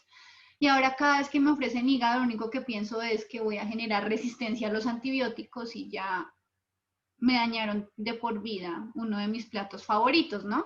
Pero entonces, pues, no sé, si yo fuera una hacendada ganadera y tuviera una vaquita en mi finca y hubiese que matarla, obviamente sí me le comía el hígado si supiera que no está llena de antibióticos y de toxinas, pero pues ustedes más que yo saben que eso es muy difícil de garantizar, ¿no? En la producción intensiva es muy complicado. Pero aún así, si somos vegetarianos, pues podemos consumir colina. ¿En dónde? Entonces en las semillas, entonces a mí me encantan, yo qué sé, si estoy súper fit y entonces ahora solo como semillas de auyama y, mejor dicho, y me alimento de viento y de agua, entonces ahí consigo. En las legumbres y en los vegetales. Entonces así yo sea carnívoro o sea herbívoro, voy a poder consumir una buena cantidad de colina. ¿Por qué es que en el hígado había tantas cantidades y por qué es que yo era feliz comiendo hígado? Porque resulta que la colina es un metabolito producido naturalmente en el hígado de los animales. Entonces, yo misma la puedo producir, pero pues si la consumo en mi dieta, muchísimo mejor. Entonces, del 30 al 50% de la colina que se utiliza para fabricar la acetilcolina en nuestras neuronas proviene de esta recaptura. O sea, de la acetilcolina que salió, se rompió y volvió a ser reabsorbida, el 50% se recicla. Entonces está bien porque pues es más o menos eficiente. Y entonces el otro 50% pues tiene que venir de la dieta o tiene que venir de lo que se hace en nuestros hígados. ¿Listo? Entonces es muy, muy, muy importante que mantengamos también de verdad una dieta balanceada, sobre todo cuando pues estamos en etapa de crecimiento, porque efectivamente no solo que el niño o que el perro o que el gato crezcan rápido y que sean grandes y fuertes, sino que efectivamente pues puedan tener los balances de neurotransmisores suficientes para generar, por supuesto, sus eventos cognitivos, desarrollo de memoria, para que no hayan retrasos, es importante comer bien. ¿Listo? Entonces, mis chicos, hasta acá, ¿todo claro?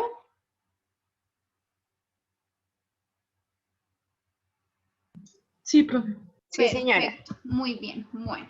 Entonces vamos a llamar lista. Ah, bueno, entonces a Diego le había una pregunta, es que no alcanzamos a llegar hasta eso hoy.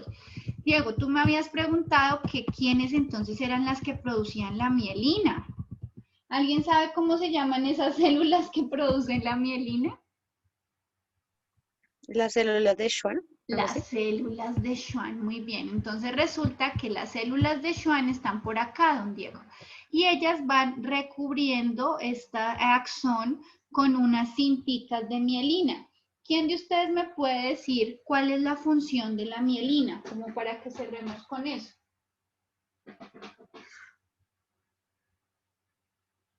O sea, está ahí como pues para adornar el axón, o cuál será la función de la mielina.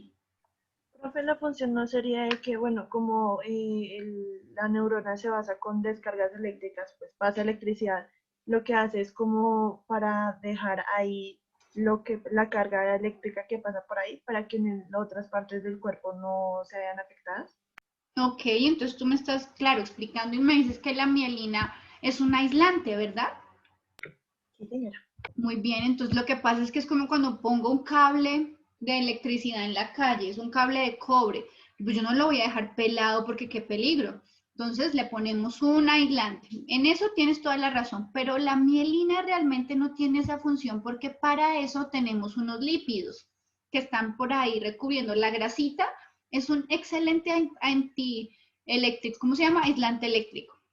La mielina tiene una función súper importante y es lo siguiente, miren, como aquí no se puede transportar la electricidad, no se puede transportar el potencial, entonces cuando viene el potencial, viene y salta. Cae aquí donde sí se puede transportar y salta. Y cae aquí y salta y así. ¿Qué será eso? ¿Será que se vuelve más rápido o se vuelve más lento el transporte del potencial por la acción de la mielina, chicos? Más rápido. Más rápido. Listo, entonces, ¿cuál es la función de la mielina? Incrementar la velocidad del potencial. Listo, ya ustedes mismos se respondieron. Muy bien, chicos. Listo, entonces ya que le respondimos la pregunta a don Diego, ahora sí vamos a poder llamar a lista.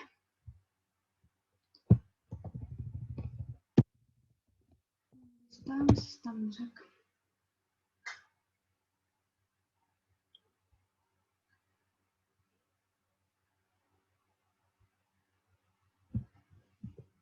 Listo, entonces hoy todavía es 12.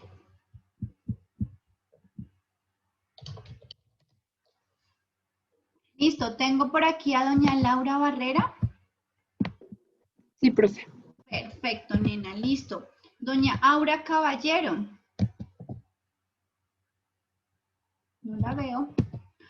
Don John Esteban Cárdenas.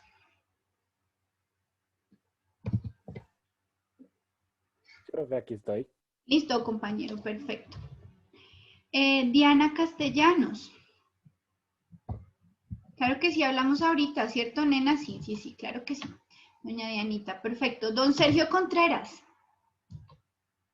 Listo, don Sergio María, muy bien. Laura Cuevas. Presente, profe. Listo, nena, no te había escuchado, ¿sí ves? Yo me acuerdo. Doña Jamie Díaz. Presente, profe. Listo, nena, muy bien. Laura Garzón.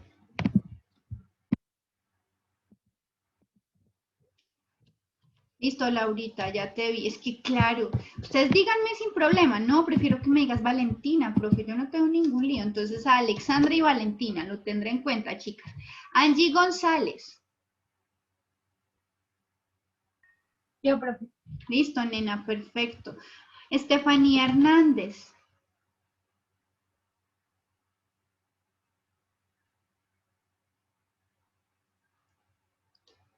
Listo, perfecto, ya te vi. Listo, entonces dile a Aura que me escriba pues cuando pueda, porque si no tiene internet, que por favor me escriba para ver cómo va con el tema, que no se me vaya a atrasar. Listo, nena, gracias por avisar. Laura Herrán. Yo, profe, presente. Listo, Laurita, perfecto. Carol Herrera. Presente, profe. Listo, Carol María. Julie Hurtado. Presente, profe. Perfecto, nena, listo. Paula Jaramillo.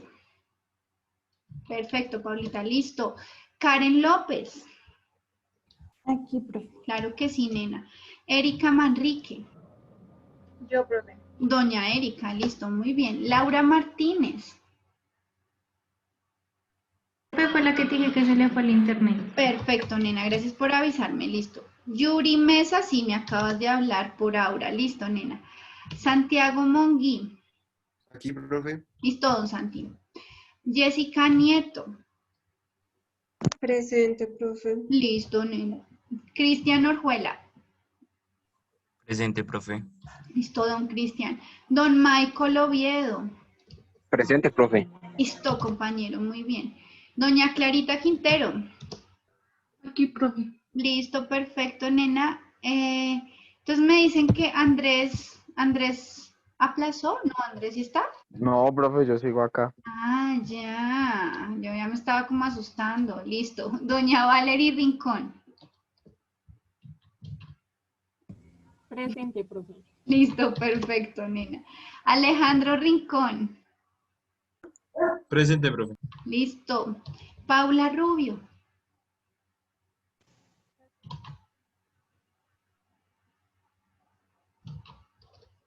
Helen Torres. Aquí estoy, profe. Listo, nena, perfecto. Catalina Vallejo. Presente, profe. Listo, nena, muy bien. Camila Varela.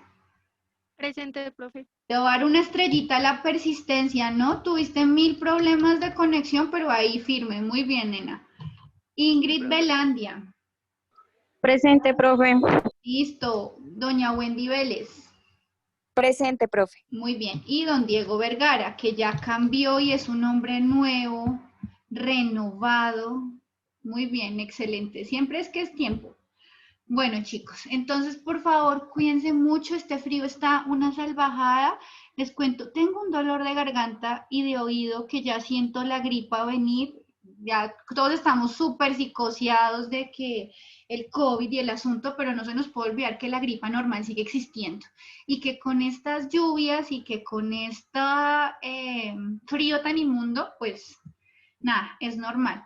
Entonces, por favor, cuídense mucho, pues las cosas al parecer que están como teniendo alguna luz, ¿no? Con el tema de lo de las vacunas. Ayúdenme de una vez y ayúdenle al planeta a ir haciendo propaganda con la gente que ustedes vean que te vas a vacunar, uy, no, yo no me dejo poner eso porque es que viene un microchip o porque resulta que nos vamos a morir. Las vacunas van a ser supremamente seguras. Vayan leyendo un poquito de eso. Ustedes ven inmunología en 2 semestres, pero pues es que 2 semestres se pasan en un abrir y cerrar de ojos. Entonces vayan leyendo un poquito qué va publicando Pfizer, por ejemplo. La vacuna que está anunciando Pfizer ni siquiera es el virus. No, nena, lo vamos a hacer la otra semana. No te preocupes, les voy a hacer el quiz la otra semana porque tengo reunión a las 5, entonces ya ahorita me ocupo. Entonces, tranquilos. Pero léanselo de Pfizer. Si pueden leer eso este fin de semana, sería chévere para que lo discutamos un poquito en la otra clase. Ni siquiera va a ser el virus, sino que va a ser un ARN mensajero para que codifique en mi cuerpo para la proteína que está en el exterior del virus. O sea, va a ser, mejor dicho, una tecnología mucho más segura que inyectarme el propio virus. Entonces, les aconsejo que se lean un poquito ese tema y que me ayuden a hacer propaganda, porque es que si no nos vacunamos, este encierro no nos puede durar toda la vida. La vacuna va a ser muy segura, chicos. Lo que pasa es que el hecho de que se haya acelerado el proceso no es porque estén haciendo las cosas a la maldita sea o porque hayan probado en ratones solamente, no. Se está siguiendo todo el protocolo, hicieron pruebas en células, pruebas en animales, pruebas en humanos con triple ronda, con sanos, con diferentes edades, de verdad, chicos. Yo considero que si algo podemos estar seguros es que esos medicamentos son absolutamente probados. Y no es por nada, pero lo que me da risa es que ustedes y yo sabemos que nosotros somos muy responsables, ¿no? Vamos a un gimnasio, por allá nos ofrecen, no, que la inyección para adelgazar, no, que la cosa para la caída del pelo, no, que la pastilla para la piel, y nos tomamos cuánta vaina nos ofrecen sin ni siquiera registro INVIMA. ¿Cuántas veces de verdad no nos hemos echado en la cara una crema de coca que venden por ahí en un puente? Y miren que realmente esto que está pasando sí tiene todo el fundamento científico. Entonces, por eso les digo, léanse un poquito como las noticias que está sacando Pfizer. Es teoría, se llama una inmunoterapia. Esa inmunoterapia que están utilizando y que propusieron ya la usamos con cáncer. Si a una persona que tiene cáncer le hacemos inmunoterapia con ARN mensajero, o sea que está malita, ¿por qué no lo vamos a poder usar nosotros que estamos buenecitos? ¿Sí o no? Entonces, ayúdenme a ir leyendo, porque entre más rápido nos vacunemos y entre más gente se vacune, más rápido volvemos a vernos, podemos volver a estar en la felicidad de estar espichados en Transmilenio, ¿sí o no? Entonces, bueno, Dios quiera que convenzamos a la mayoría. Y tienes toda la razón, entonces los veterinarios tienen aquí una función impresionante, ¿no? Miren lo que pasó en Dinamarca esta semana, 15 millones de bisones sacrificados por una nueva mutación del virus. Ustedes tienen una labor gigantesca, chicos. O sea, esto nos explotó en la cara y tiene que ser una sola salud. Salud humana y salud animal tienen que ir de la mano, no pueden seguir siendo dos áreas diferentes. Entonces ustedes tienen trabajo, eso es lo bueno, escogieron la carrera que era. Listo, chicos, entonces un abrazo, cuídense mucho. No, esta generación le tocó genial. ¿Tú te imaginas esta pandemia en 20 años? Cuando todos sean solo TikTokers o YouTubers, ¿quién iba a lidiar con esto? Gracias a Dios ustedes todavía decidieron estudiar. En 20 años, vean, les cuento, todas Luisas Fernandas W, ¿qué hacemos? Y todos liendras. No, Dios santo, es que no salimos pero con nada. Entonces, chicos, feliz fin de semana, feliz puente, descansen también. Un abrazo y cuídense mucho de este frío. Gracias, profe. Gracias, Bueno, profe. Muchas gracias. Gracias, profe. bueno, bye bye, cuídense mucho. Chao, mis Gracias, chicos. profe. Bueno, Chao, profe. chao.